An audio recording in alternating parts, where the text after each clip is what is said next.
Good morning again, everybody. Welcome to the 5th session of MBC's F2F with CABSEC series. Today's topic is Skills, Productivity and Benefits, Better Jobs for a Better Economy. First of all, thank you to everybody who's joined us here in the hotel. Thank you very much for coming here today. I know it's a Friday. Some of you might be already in weekend mode, but thank you for making the time this morning to join us.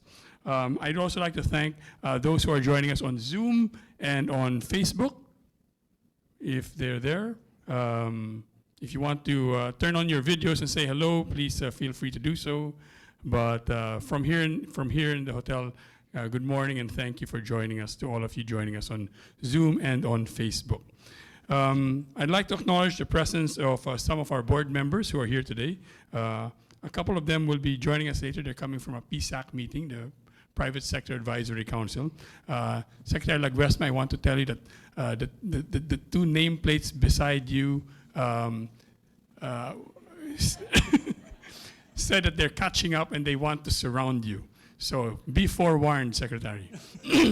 Our board members here today are Ed Chua, our chairman, and Itos Cruz, formerly of SGV. I'd also like to acknowledge our sponsors who are with us today. ACCIONA is here. Ruben is not here, but Sam is representing ACCIONA. And Rafa. And from SteelAsia, who is the representative of SteelAsia today? Yes. Good morning. Okay, our chairman, Ed Chua, will introduce our speaker shortly. Before that, allow me to just outline our flow today so that you know when the food is coming as well. First of all, the intro by Mr. Chua. Then we're going to go straight to Q&A. We're going to skip with the presentation. We'll go straight to the Q&A with Secretary. I'll ask the first few questions, but really hope that you ask your questions as well. We're skipping the presentation to have more time for that and for connection later on. For on-site attendees, if you have questions later, please raise your hands. And my colleagues over there, Michelle D. and Bianca Castro, will come to you with the microphones. And if you're watching us on Zoom or Facebook, my colleague Charm over here will be the ones reading out your questions to us today. During the Q&A, just a commercial, during the Q&A, I'll be calling on my colleague Sasa Siriban. Sasa is over there, who is the head of the Secretariat of something called the Advanced Manufacturing Workforce Development Alliance. AMDEV is a Unilab and USAID project where MBC serves as the Secretariat. MBC is part of AMDEV because we strongly believe Philippines needs manufacturing jobs to make more Filipinos middle class. And advanced manufacturing may be a way to induce more manufacturing jobs. So I'll call on Sasa for that later on. After the Q&A, there'll be a little time for photos and for connecting, and then we will serve lunch, where you can continue to connect, and Secretary Laguesma has gracefully agreed to stay with us during lunch. Thank you very much, Secretary. At this point, may I invite everyone for a quick group photo. Please just stay in your seats. The first photo will be of the head table.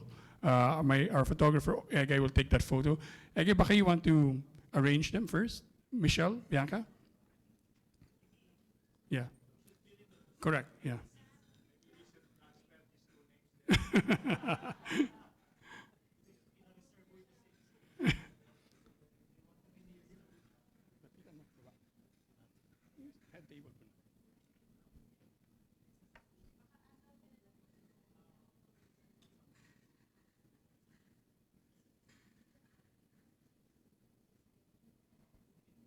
Okay, and then just stay in your seats and flash a big smile because Egg will take a photo from up here. 1, 2, 3. 1, 2, 3. Thank you very much. With that, allow me to call our chairman, Ed Chua, for the opening remarks. Mr. Chua.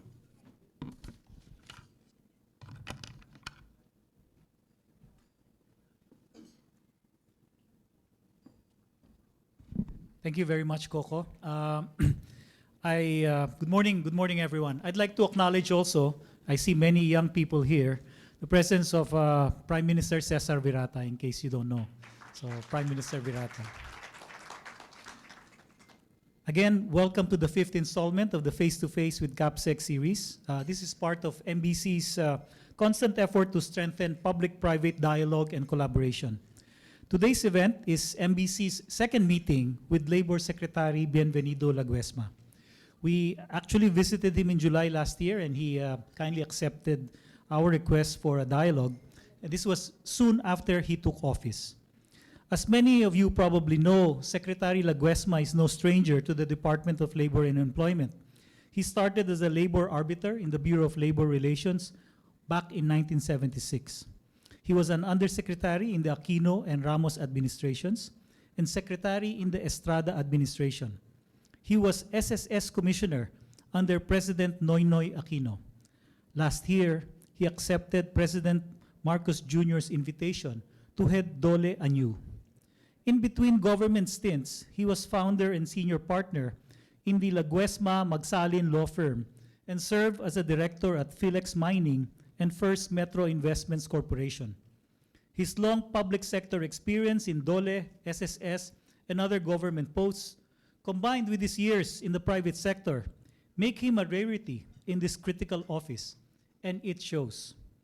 From the moment he was named secretary, he made very clear that policy needs to balance the concerns of workers and of employers. He said this is challenging, but can be achieved with trust, support, and cooperation.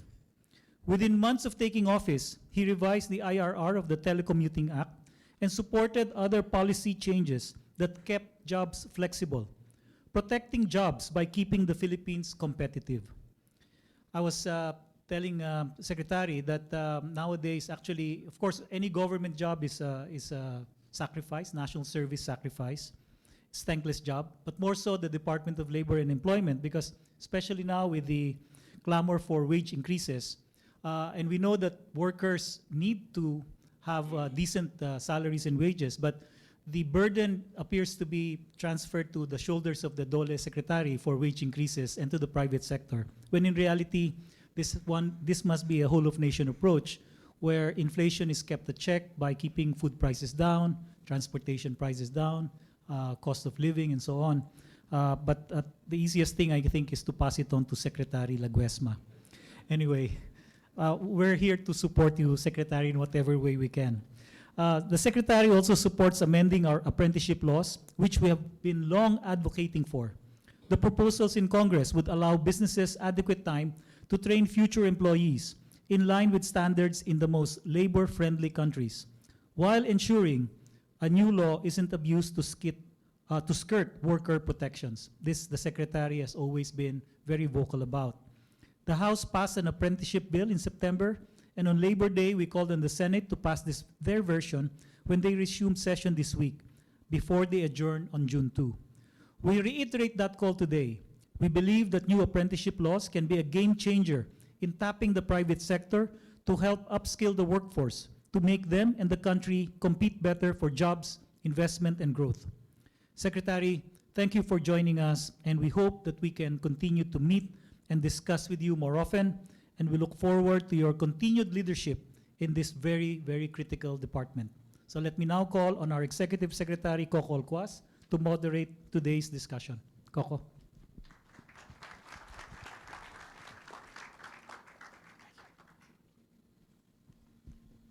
Secretary, could I invite you to join me up on the stage? While the Secretary is coming here, just a reminder, if you have any questions, please raise your hands, and my colleagues Michelle and Bianca will go to you with the microphone. And if you're watching us on Zoom or Facebook, please type in your question, and my colleague Charm will find it and read it out to us. Secretary, thank you again very much for joining us today. As Mr. Chua said, we really enjoyed our visit with you in July of last year already. Parang tagal na pala. But we're very glad that we've been in very close touch with your department. Especially, before I begin, let me also acknowledge the presence of Yusek Ami Torres over here. And Director Patrick Patrick, I'll say this slowly, okay? Patrick Patriwirawan, who is the director of the Bureau of Local Employment. Secretary, thank you again for joining us. When we joined you, you were still forming your team at that time, and you called in a lot of people you'd worked with in the past to join you in the department. Could you give us an update on how it's been for the first 1 year so far? Thank you so much, Coco. But before I do that, may I be privileged to greet the officers and members of the Makati Business Club, headed by Chairman Edgar Chua. And let me thank you for that kind and generous introduction, and also for the comforting words. It's like telling me to proceed, go on. We are behind you. I'd like you to be in front of me. And also, I'd like to acknowledge especially the first and only Prime Minister of the country.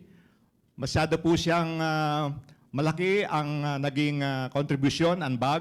One of the strong pillars of the Republic of the Philippines, as I'm referring to former Prime Minister Cesar Berata. Let me also greet those joining us online, Coco. And as you have mentioned, I'm joined by Undersecretary Carmela Ami Torres and Director Patrick Patriwirawan Jr. I used to have a difficulty pronouncing his surname. And the reason why is intentionally I asked them to join me because they will take care of the details and the questions which are difficult to answer. I'll just be able to more or less say, yes, that's true, or no, we have to make some deviations on what you have presented to them in the interest of fairness and justice. So going now to your question, it was not easy to bring back Undersecretary Ami Torres, who had a long stint with the International Labor Organization in Geneva, Switzerland. It was not easy to bring to the team Undersecretary Bobot Bitonio, who used to be also with the department, and another undersecretary who retired 2 years or 3 years ago, Undersecretary Siriaco Agonsad Jr. But they were convinced, in close quote, that there is no greater reward, even the greatest reward, would be to help share again what we have accumulated as experiences and expertise in the service of the Filipino people. And the other thing is, it was not really easy to say no for the second time to a sitting president. I know that some of you are aware that I was invited also during the time of President Noynoy Aquino, but I managed to politely decline. This time, I think the sitting president, our incumbent president, will not accept a no for an answer.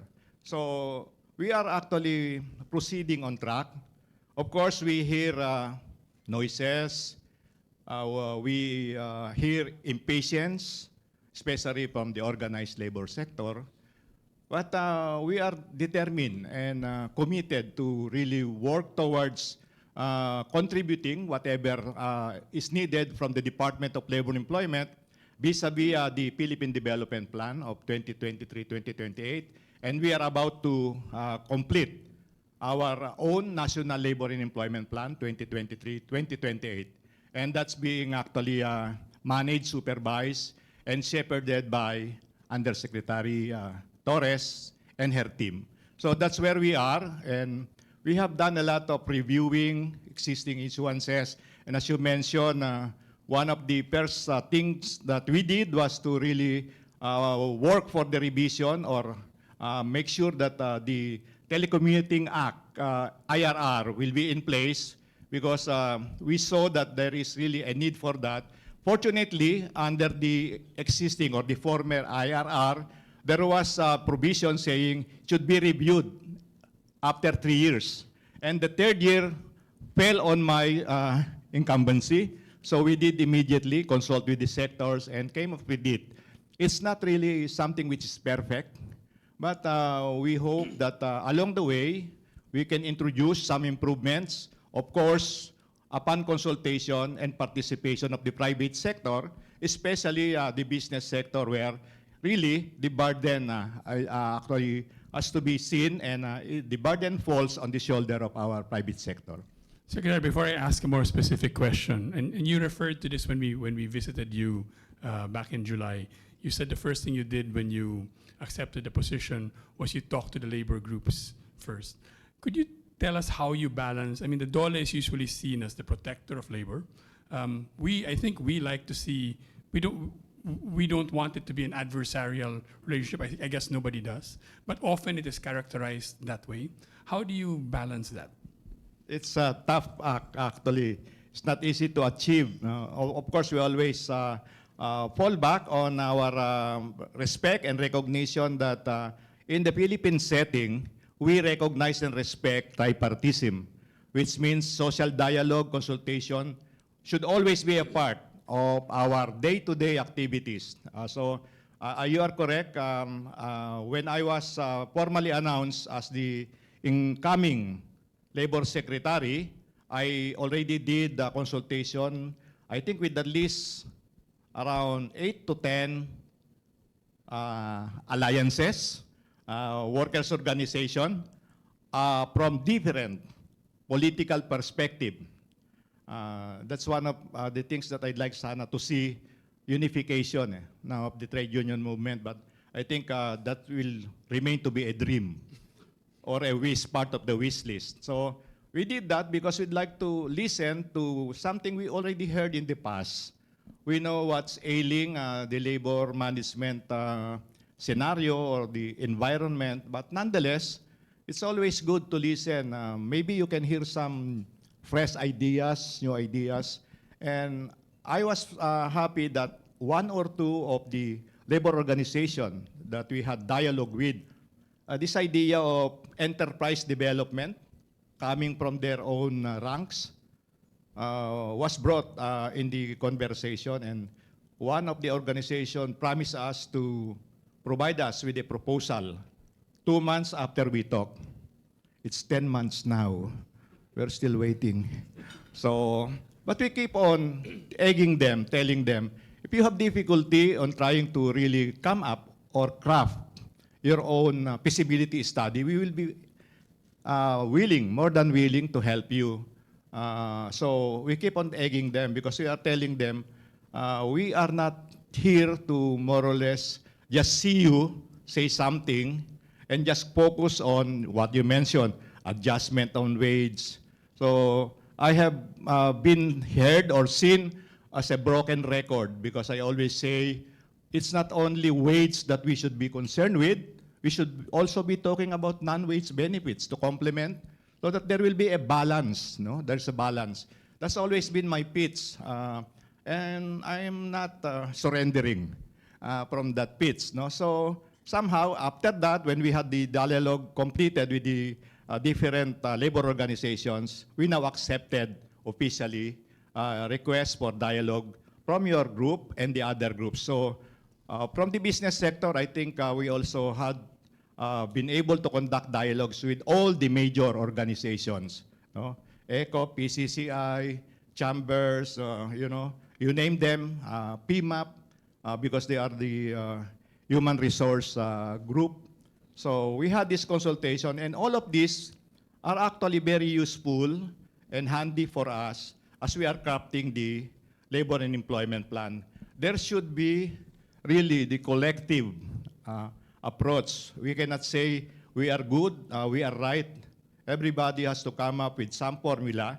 That to me should be categorized as a mutually beneficial formula or solution or a plan that will take care of the concerns of the workers, but not jeopardize and prejudice the concerns and interests of the employers. Thank you. Secretary, you mentioned benefits, and it's something that we talk about a lot at MBC, and if not myself, maybe Mr. Chua will raise a question about benefits later on.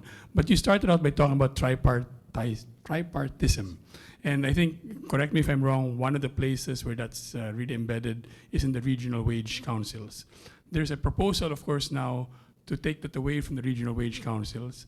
Could I ask what is the department's view about making the minimum wage a national item again? Well, we always say that it is in the purview, the jurisdiction of the legislature to enact laws. The executive actually implements the law that they will pass. But we will always believe that government is not simply the executive. When the president mentioned about whole of government approach, he's also referring to the legislature and also to the judiciary, because those are the whole of government approach is a key factor for existing investors, future investors being invited by our president in his trips abroad. So there should be some sort of predictability and continuity, as well as business will be able to plan. And hindi pwedeng day-to-day ang planning mo eh. So the last time a legislated national wage increase was done was when I was still young, in 1989. And that law is known as the Wage Rationalization Act, or Republic Act 6727. And that law, in addition to having the last, that was part of the proceedings, Coco. It was in the proceedings that this will be the last time that we will interfere or intervene vis-a-vis a national wage adjustment. And so 25 was added to the 64, so it became 89.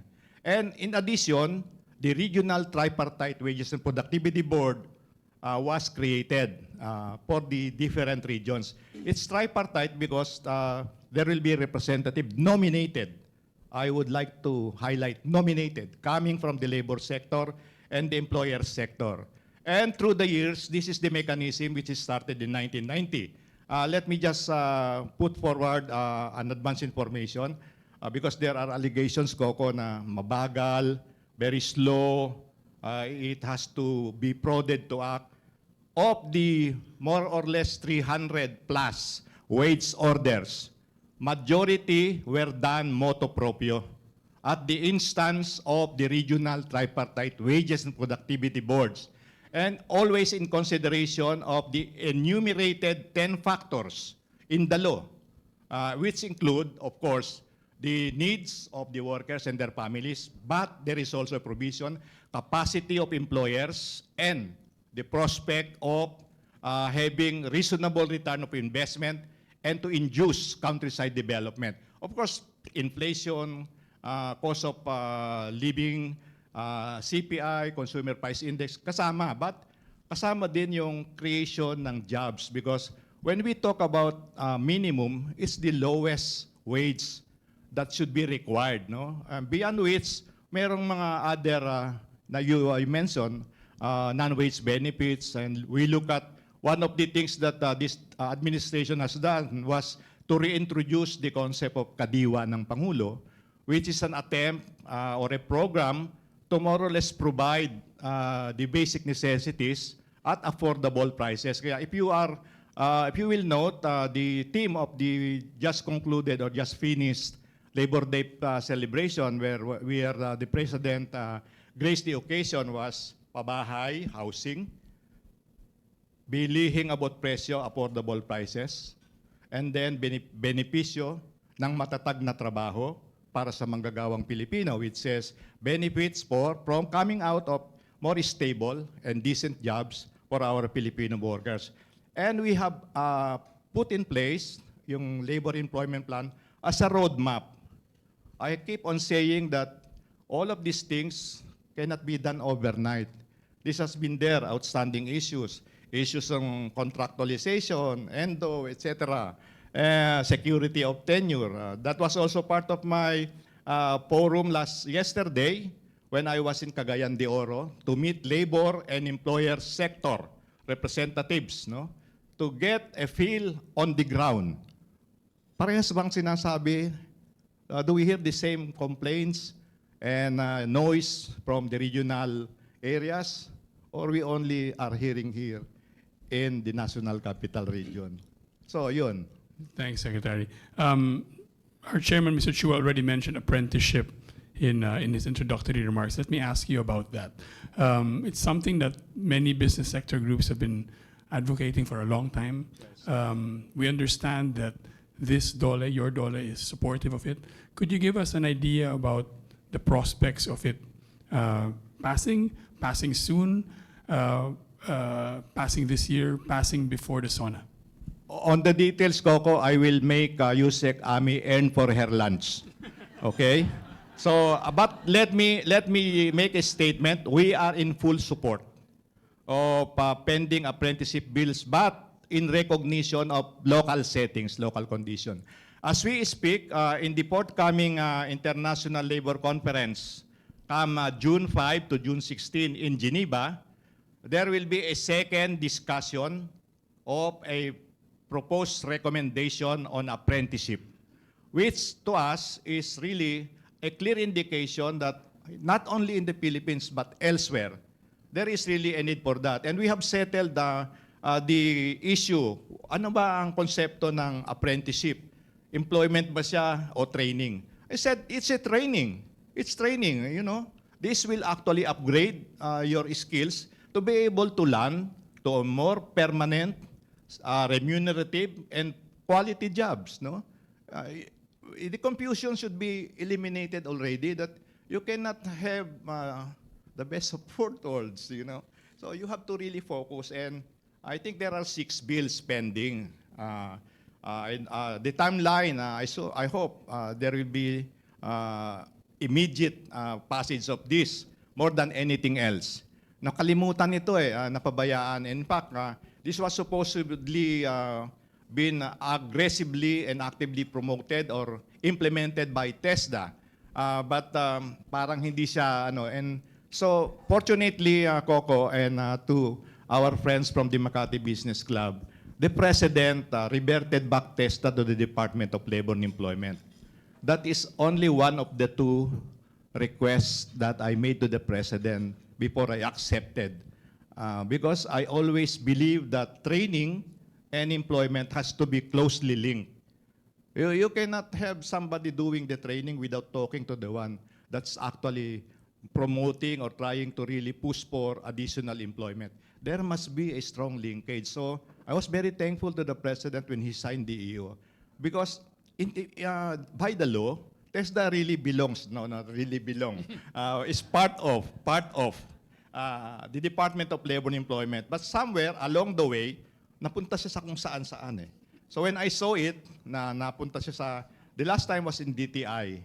And I said to Secretary Pascual, you know, TESDA by law should be part of the Department of Labor and Employment. And he readily agreed. He said, yes. You're a lawyer. What's he going to? He cannot argue against you.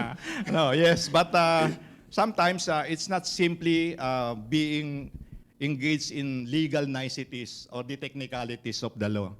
You have to have, there is such thing also as bending it a little to approximate the realities on the ground.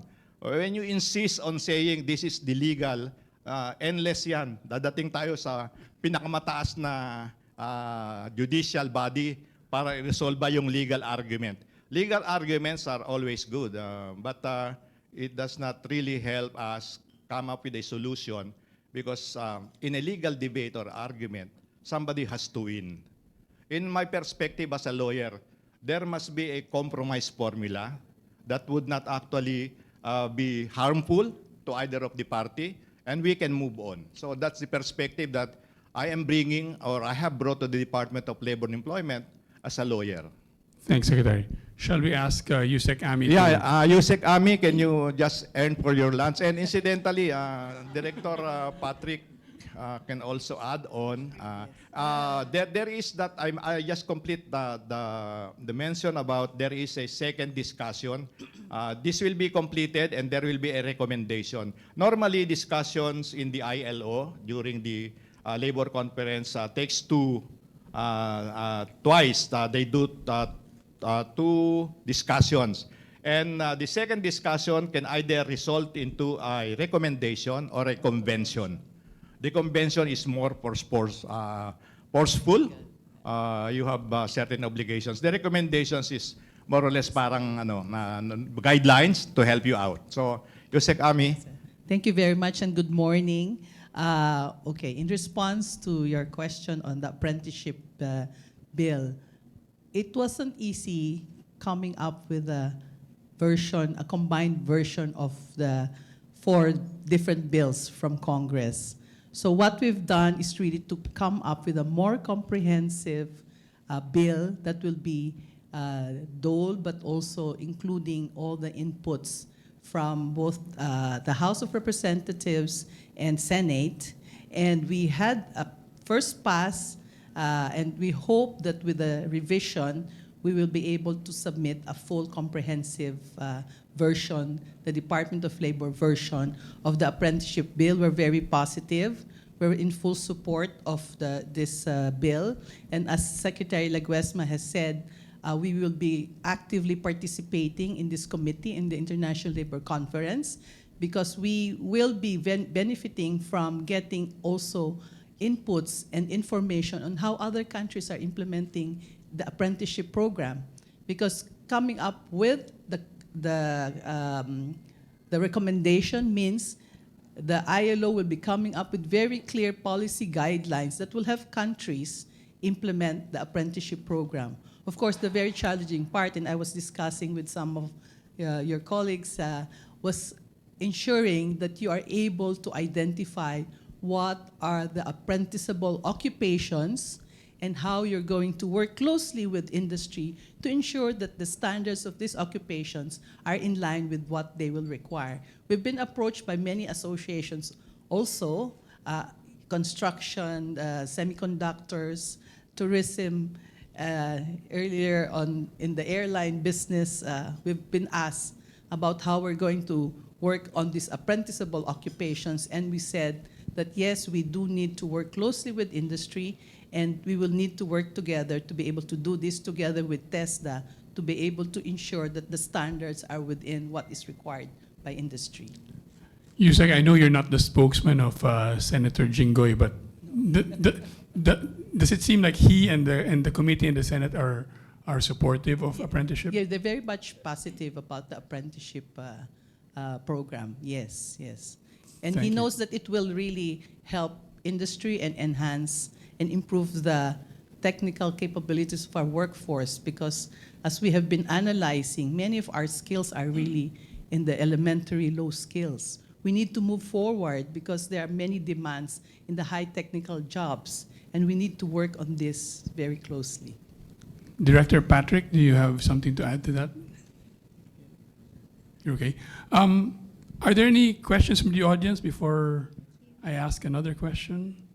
Coco, just to add, Yes, Secretary. your question on whether or not we are in close touch with the chairman of the Committee on Labor, Employment, and Human Resource Development. We are. We are not contented with just talking to the chairman. We also reach out and touch base with the other members of the committee to make sure that we also are able to provide what I always term as technical inputs, because rightly or wrongly, we are perceived to be in possession of those inputs.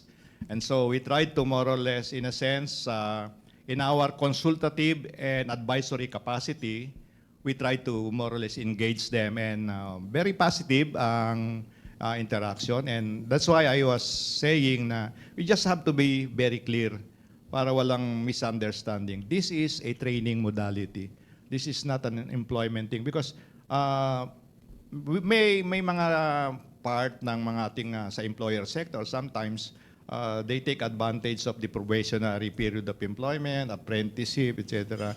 But I know they are very few. And so if we are able to come up with very clear guidelines on the matter, I think we can avoid persistent noises on saying abuses, because even on the issue of contractualization, I always say that the law allows legitimate contracting and subcontracting. It is the abuses that we are actually really monitoring and trying to more or less correct and rectify, so that hindi yan ang laging basis ng sinasabing amend the law, abolish the regional tripartite wages and productivity boards. I'm sure the regional directors will be so happy because year in, year out, they are subjected to pressures, and as you mentioned and Chairman Edgar had mentioned, we are always constantly under pressure, not just from the constituency, but even from our friends from the media. Thank you. Does anyone have a question about apprenticeship or training before I turn to, yes, could you introduce yourself? I'm Beth Morales, CHRO of Megawide Corporation. I would just like to clarify about the apprenticeship program because what I know is it focuses on the highly technical jobs needed, for example, in construction, semiconductor, and definitely it will help the workers because comparatively with other, for example, laborers or workers in other countries, the level of proficiency of our skilled workers is kind of way below if you look at this global standard.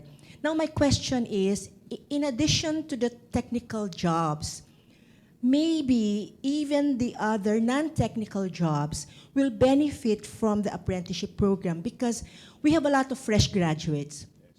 And whenever we interview them, they say, this is my fourth interview, fifth interview with this company. And sometimes their clamor or their complaint is, companies don't want to hire us because we don't have experience. So most of the time, companies want to hire young people with experience. So I am confronted with a lot of fresh grads and they say, but how can we have experience if the companies are not willing to hire us? And so it's like chicken and egg. And so I was thinking, to be able to provide these fresh graduates the opportunity to acquire even the fundamental basic skills, whether in marketing, HR, accounting, then if they can also be provided that opportunity to be an apprentice, so that maybe after 6 months or after even a year, when they apply, then they can proudly say, I know how to do this, or I know these basic skills. So there's a greater chance for them to be absorbed by the companies. So maybe it's not just the technical positions, but Yes, even in the non-technical positions. Yes, you have heard Yusek Ami. Maybe she will earn her dessert now. Say, no, I will answer it. No, I'm just kidding. You have heard Yusek Ami say, we would like to really look at the apprenticeable occupation and trades. I think we should not be limited to just the highly technical, but also, you have also heard about hard skills, soft skills, okay? So we are doing that. That's why I mentioned about the linkage with TESDA. Very important that we have heard a lot of, not really complaints, but suggestions also. We should try to also include or add on the technical training, the ability to articulate, the ability to initiate, innovate, no? And incidentally, I was talking to some of you here present. I was talking about the Outstanding Workers of the Republic Award. And this this award highlights innovation, contributions at a level na not just ordinary, but maybe not extraordinary in a sense. But Coco, we are looking at yung mga talento ng ating mga manggagawa. No? So sa Tagalog, yung aming is may kusang galing at mayroong inisyatibo ng mga manggagawa. So yes, we are looking at that and we are actually, TESDA is under the cluster of Undersecretary Torres. So they work together on that. No? Medyo, where I'm coming from, and I say some employers take advantage of this concept, diba?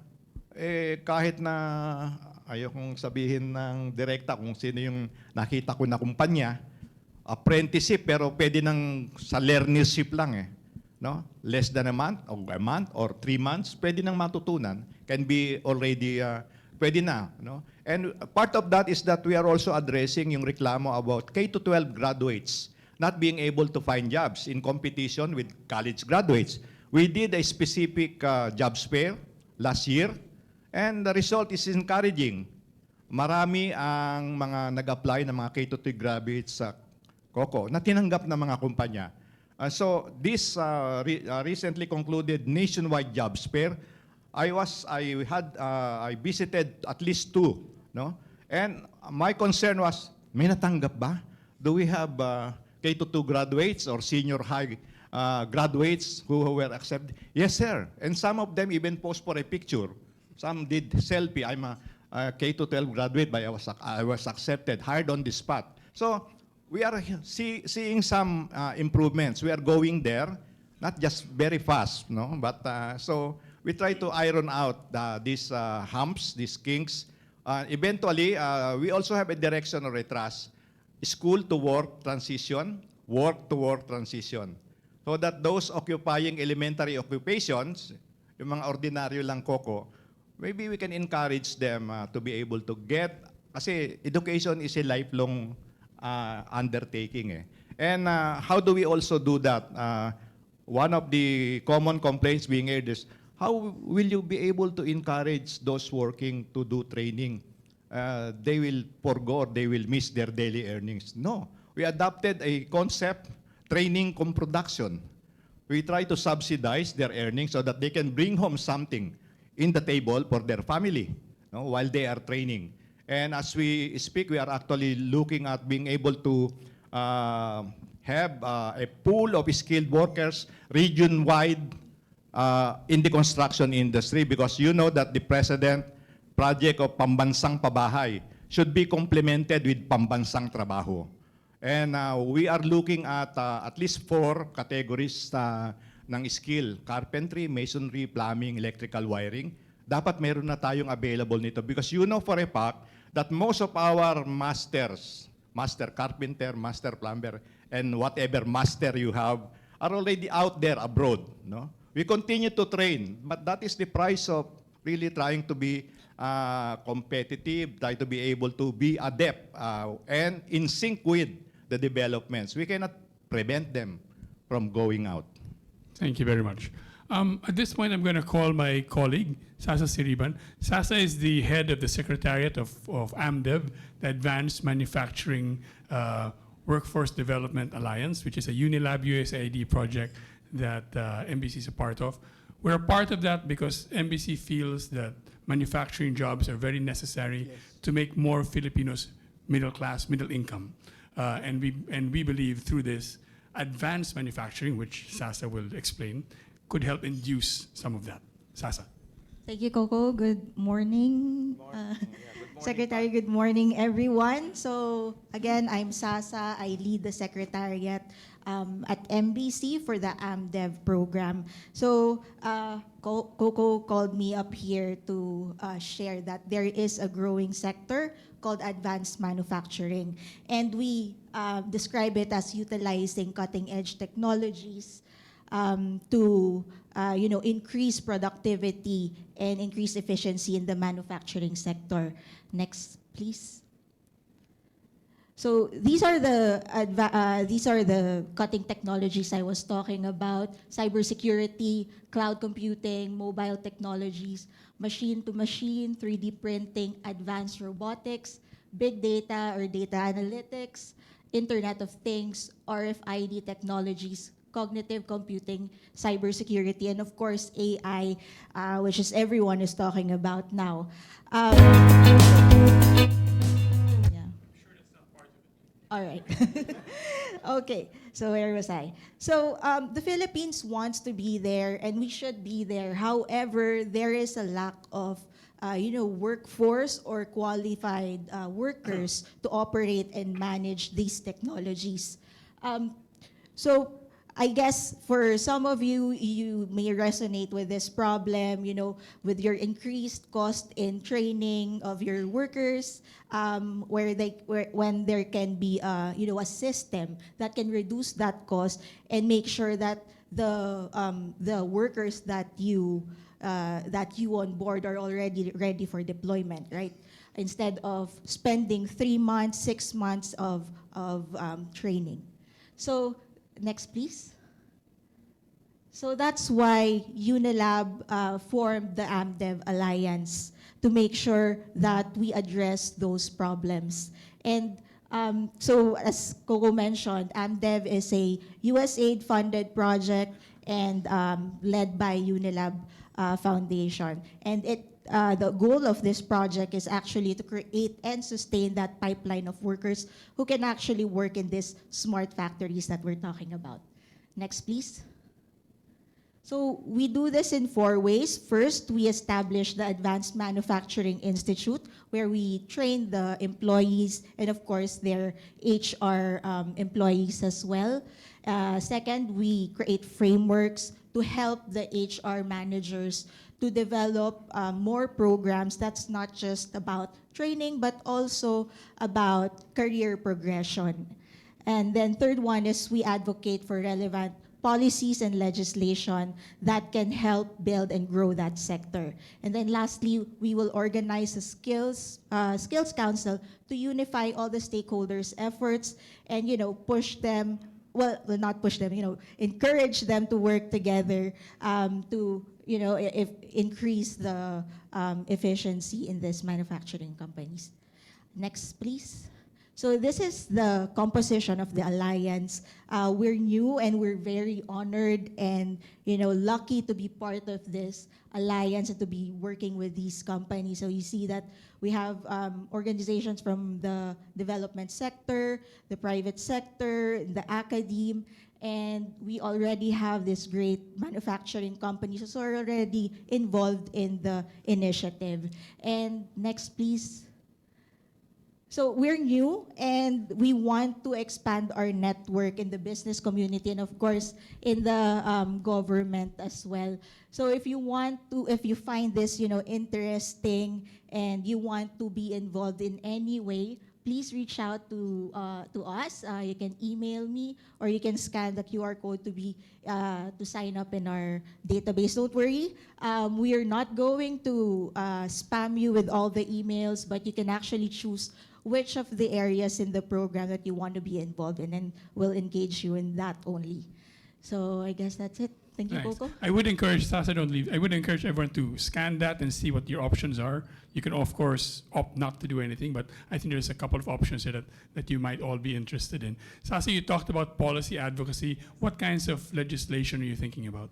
Oh, we have various things in the pipeline. First is we're interested in working with the government, specifically on the Philippines qualifications framework. So that's why Coco asked me to be here so that we can also express our interest in being involved in that, working with DOLE, with PRC, CHED, TESDA, and DepEd to really shape the PQF.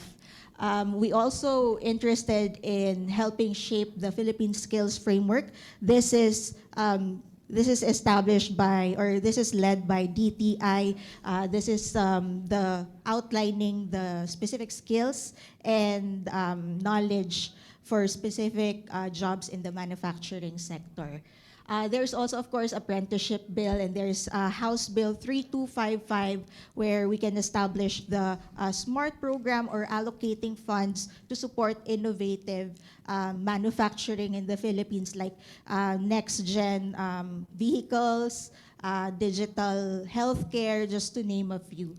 We're not yet involved, Go, in that specific bill, but that's just an example of the policies and legislations that we're interested in. Thank you very much. If anyone has questions for Sasa later on, please don't hesitate to approach her. We're going to go to questions from the audience, both here and on Zoom and Facebook as well. The first one is here. Is that Sam? Who is it? Sorry, yes, go ahead. Please introduce yourself, your name and your company, and direct your question to the Secretary. Hello, good morning, Mr. Secretary. I'm Gian from South Asia Link Finance Corporation. Since you mentioned about apprenticeship and the programs that you have implemented, my question is, since we have problems in implementing the K-12 or the senior high, will it finally solve the problem in terms of employment? You mentioned that there are companies who are receiving senior high now, but there are a lot of strands in senior high. You have sciences, you have accounting, you have businesses. But will it solve now the problem, and especially the parents are asking for it? So will it solve the implementation of K-12 and help these people find a job that is suitable for their strands, and not limited with the technical one? Thank you. Thank you. How I wish. But that's only part of the whole solution. Meaning you have to build on this intervention, the assistance being provided vis-a-vis the K-12 graduates, even the higher education graduates. It's not a one-size-fits-all formula. That's why when I say how I wish, which means our job will be easier. And Coco, I'd like to thank the one who presented this alliance. Sasa? Sasa, I'd like to thank you because you will make our job a bit easier because we can talk to somebody who has already an organization. It will also help us not going around trying to point sino bang whom to talk to. No? So we welcome that. And I saw Director Patrick taking notes and taking picture already of the presentation. How I wish you can also share that to Director Patrick so that when he makes a report, he has already earned his lunch too. No? So Free lunch.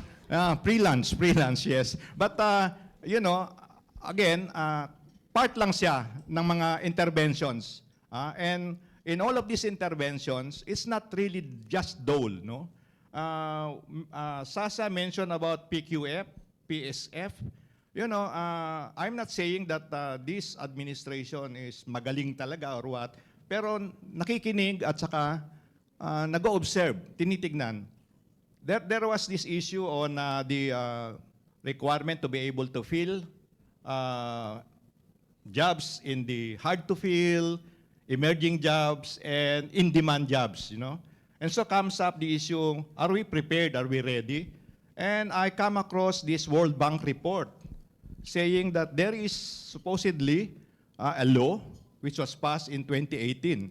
And I'm referring to the Philippine Qualification Framework Act, where there is a requirement for the establishment of a National Coordinating Council to be led by the Department of Education, who happens to be Vice President Inday Sara. So I brought that in a cabinet meeting and told them 3 years ago, almost 4 years ago, there was a law passed, but the council has not been constituted. It was constituted last year, Coco. And that's why I'm saying this is not to our credit or to claim credit, but there is something that we can do out of legislation na nakakatulong. But nandyan siya, hindi siya nagalaw. No? Ngayon, gumagalaw na, there are already established working groups, working committee. Very much part dyan ang DOLE at saka ang TESDA, and even PRC, which is also an attached agency under the Department of Labor and Employment. So again, those are things that we are doing, and we are closely working with Secretary Pascual on the Philippine Skills Framework. And all of these are taking into account when we are now crafting the Labor and Employment Plan, Coco. So, unti-unti siguro, actually, yung mga kasama ko sa DOLE na malapit nang mainis sa akin eh. Kasi when I ask the deadline, I always tell them yesterday.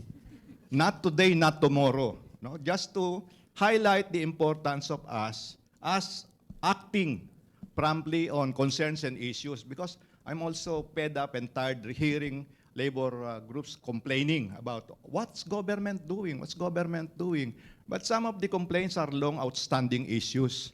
And this cannot be solved overnight. When I started assuming the function and being interviewed, I always refer to a magic wand. And I said, how I wish this is a magic wand.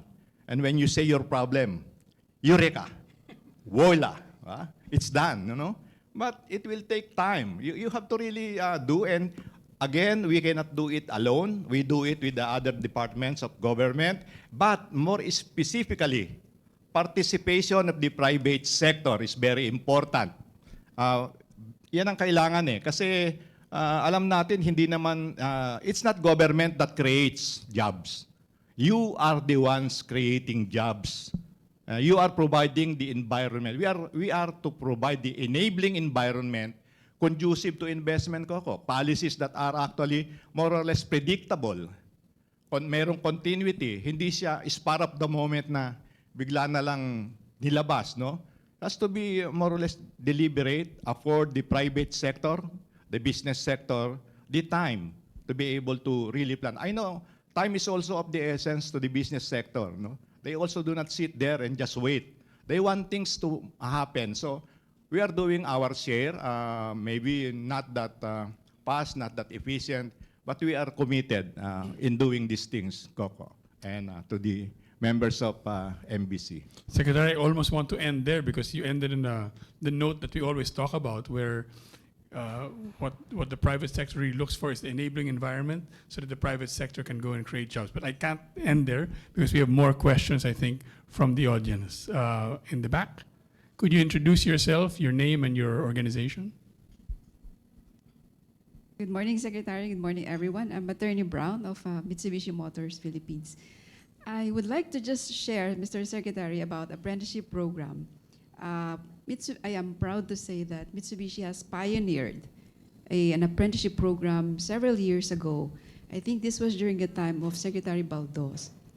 And our industry is in need of trained young workers because we are engaged in the automotive manufacturing.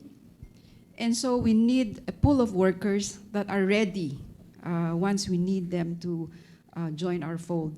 So we coordinated with TESDA together with the DOLE, and we developed a basic automotive course. And the TESDA would issue certifications to students. So we were able to invite students from neighboring schools near our plant, young out-of-school youth in the LGUs, and even relatives and family members of our employees. And we have been very successful with this apprenticeship program, and we're able to build a pool of workers with basic training in automotive because we have helped test the design, the course itself. What do we need? And we sat down with them. We were able to have it accredited, and we have been able to build a considerable number of trained workers, and that's what we've been doing, and we hope that we will still be able to continue doing. And this is even without a special law on apprenticeship. We just simply relied on the basic provisions or general provisions under the labor code, and we were able to successfully come up with such kind of a program. So if there's going to be a bill that will enhance and further strengthen this program, I think it will really help our young people and also assist the industries in need of trained workers. So we can actually have a sit down maybe with the USEC to share our experience on this program, Paul. Thank you very much. Thank you very much. Coco, can I just sir. briefly respond? Thank you for sharing your best experience, and we will just be too happy for USEC Ami and Director Patrick to sit down with you. And incidentally, it's not simply on apprenticeship that we are actually more or less very upbeat and trying to push. There are also at least 3 programs of the Department of Labor and Employment that maybe some of you are not aware of. Something to do with preparation of the youth, no? We have the government internship program. Basically, ang mga nag-a-avail ng services Coco ay mga kabataan, bagong graduate, tinetrain sila. We also have the so-called job start, no? For the youth. And we have the so-called special program for the employment of students. The word employment might be misleading because basically it's something like trying to subsidize them in their schooling. So these are, again, interventions that we are trying to do because last NEDA board, chaired by the President himself, we submitted our recommendations on the so-called social protection floor. This is nothing new. This is actually a consolidation of the programs being done by other departments, DSWD, other government institution, DOH. No, it has something to do with 4 sectors. The women, we should not forget the women, they're very important. Secondly, the elderly. I'm part of the elderly, so we shouldn't also forget about that. And we have also those in the active force. And the other one is actually the youth. The youth, very important, no? Ang aming presentation, which was approved in the NEDA board, has something to do with institutionalization of interventions and programs of departments to ensure that changes in administration will not result into forgetting, subtracting, or whatever. It has to be sustained. There must be, in a sense, permanency. We are trying to, the pensioners, we have something like more than 4 million. Ang naaabot lang ng programa ng gobyerno, about 3 million. So you have, meron kang difference na 1 million, hindi natutulungan. Kung magpapalit na naman ng polisiya o kaya ng agenda ang papalit.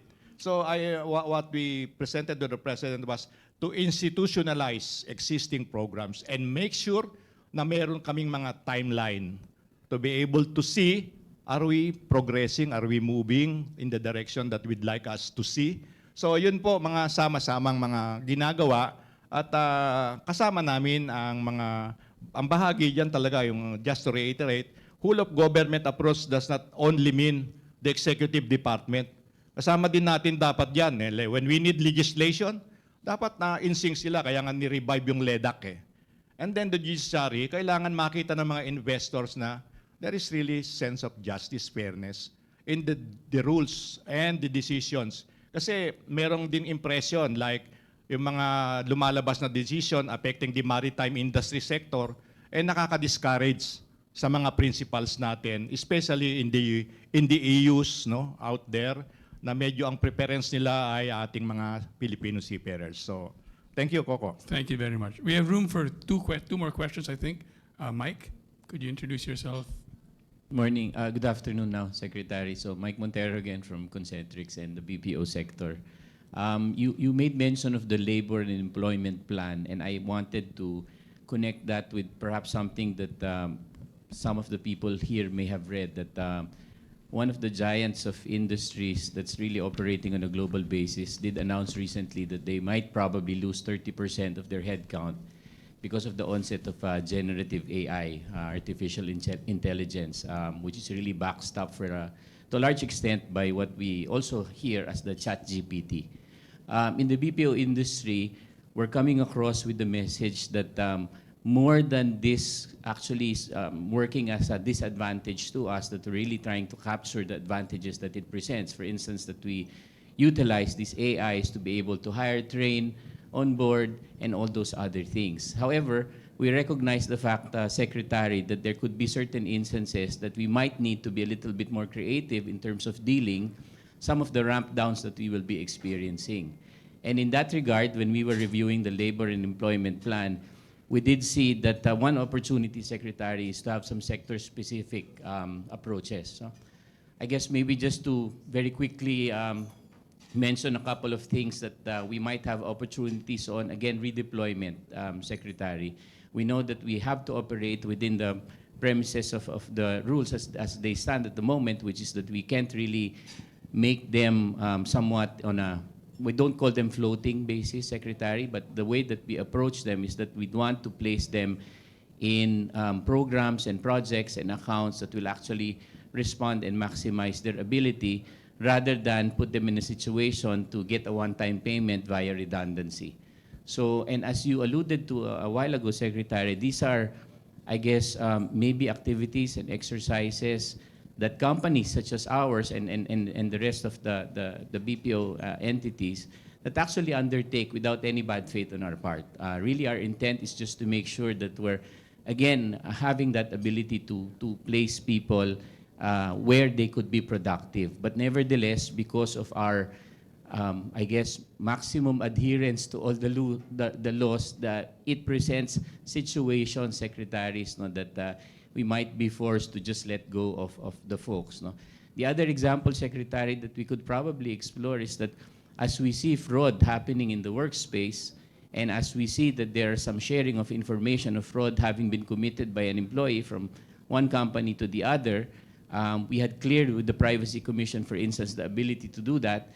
Hopefully, again, the sector will have a little bit more flexibility to exercise management discretion, because as we go down the path of trying to, again, ensure that there's a lot more attractiveness in coming into the Philippine market, getting rid of the bad actors, as we call them, will also be helpful.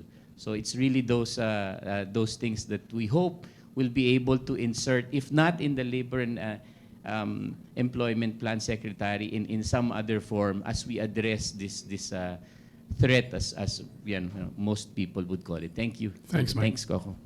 Thank you so much for sharing those concerns and comments, and we assure you we'll try to look into this. The labor and employment plan is only one instrument. Other instruments could be department issuances. The laws are sometimes very restrictive, as you mentioned.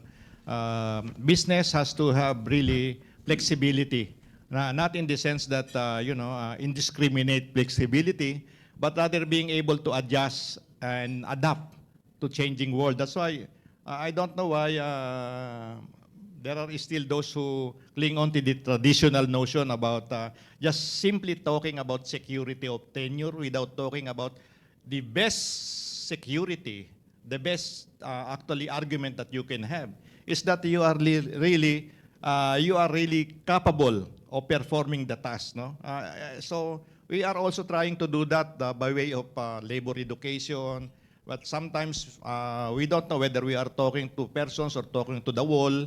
But we will persist. We will continue to persist, and we will take into account, as mentioned earlier, the first thing that we did was to really put in place a revised IRR on telecommuting, because knowing the nuances and the possible impact, and you just have to also recognize that since we mentioned about tripartism, there is a so-called National Tripartite Industrial Peace Council, where I sit as chairman, and there are 20 representatives from the employers, 20 representatives from the workers. And you imagine listening to 20 plus 20 equals 40, So medyo, but that's the mechanism there. So we try to work along those kind of constraints. But in most of the instances naman, we are able to wiggle out of the situation and come up with something, not perfect again, but workable, and be able to be of help to both the sectors. Thank you very much. Room for one last question. Actually, Cebu Pac, you sent in a question here. Do you want me to read it, or do you want to share it yourself? Sorry? It's okay? Okay, very good. Any last questions? Any questions from Zoom or Facebook? None? If there's none, I think I'm going to ask the last question before we wrap up. Secretary, maybe I'll make it two last questions. You started out by saying when you went into office, when you accepted the job, you asked the president for two things and he gave you Tesla. One of my questions is, what was the other request and did you get it? The other question, be able to put up my team, a team that will not have learning curves, because the problems have been there, and I was also given that kind of support. and the second question is kind of related to that. And you talked about this when we visited you in July. We know your long history in the department. You talked about laws that were passed during your time that are getting implemented now. What to you was the biggest surprise, either positive or negative, when you came back to the department now, given your past in the department? I don't know whether I can more or less categorically identify one, but one of my probably, maybe I am not too much of expectation. The whitelist was approved during my watch as the first, my first watch as secretary. That was in 2000, and there are supposed to be follow-up actions to be done, so that we should have not been rushing or being stressed out trying to satisfy international standards. So, but now the president has directed that really we address this concern. Very, very important. So that's one, I think, one of my things. The other thing is that I would have expected maturity on the part of the labor sector also. Because as you go along and if you are watching developments, not just in the Philippines, but elsewhere, kita natin na kailangan talaga yung kooperasyon eh. You have to grow with it. Yung issue on the concern about AI might displace something like 80 million as against 69 to be created, I think any advancement, any new modalities will have the effect of displacement. We have to be able to be ready and prepared and anticipate possible interventions of government. We are provided with this report, research, whatever, but we should take it as guideposts on us, not to dampen our enthusiasm, because I think you will not be happy if you hear the undersecretary or the secretary saying, laking problema natin pag nagkaroon ng AI. No, because remember, we just ratified RCEP, and now we are doing initial assessment. What would be the impact on labor on RCEP? And I was being asked, bakit there is no provision on labor on the RCEP? RCEP is an economic and trade agreement. But we are present throughout the discussions, Coco. I was there, we were there, we waited, because we'd like to hear what would be the concerns and prepare for it. What would be programs of the department that we should actually propose or put in place to be able to address and probably minimize the adverse impact of us ratifying RCEP. Thank you very much, Secretary. Please join me in thanking Secretary Laguesma for joining us this morning. Secretary, before you go, I'm going to use your magic wand. I'm going to call my colleague Bianca to explain and present. She doesn't know she's supposed to explain it as well. Our token for you, Bianca. So, Secretary, we asked your team, what can we give you for as a token of appreciation? Is that a ticket for the forthcoming day? No, but it's something to remember us. Actually, it's Wilmer. It's one of your staff. He mentioned that you really like basketball, and you really follow the news on basketball. And he mentioned that your favorite team in NBA is Golden State, and then for PBA, it's San Miguel. And then you also follow, of course, our very own Gilas Pilipinas. So I hope you really appreciate this small token of appreciation. Thank you so much, Secretary. Thank you, thank you.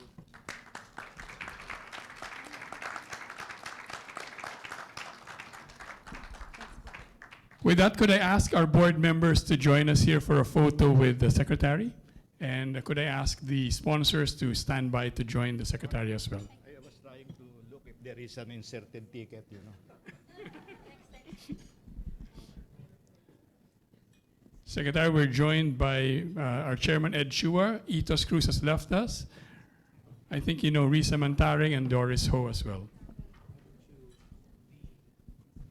Now I'm sandwiched by two powerful and influential ladies.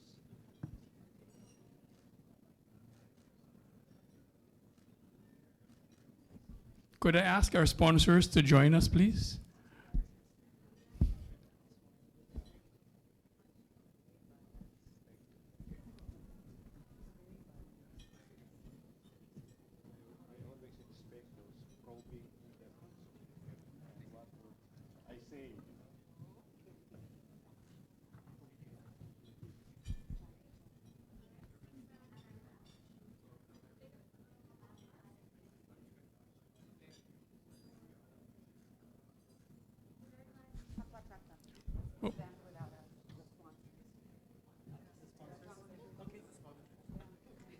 Thanks, Doris. Very nice gesture.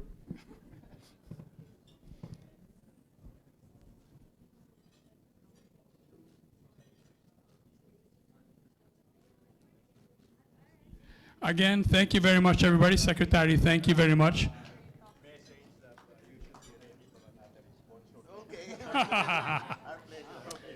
Secretary, you kept on mentioning lunch. It's lunchtime now. Secretary, thank you very much.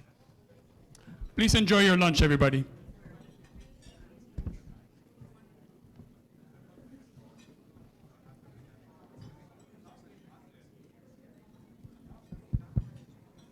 Thank you for attending MBC's Face-to-Face with CABSEC series, Skills, Productivity, Benefits, Better Jobs for a Better Economy with DOLE Secretary Bienvenido Laguesma. Please share your comments and feedback on today's event by scanning the QR code on the screen or the one at your table. For our online participants, the feedback form link will be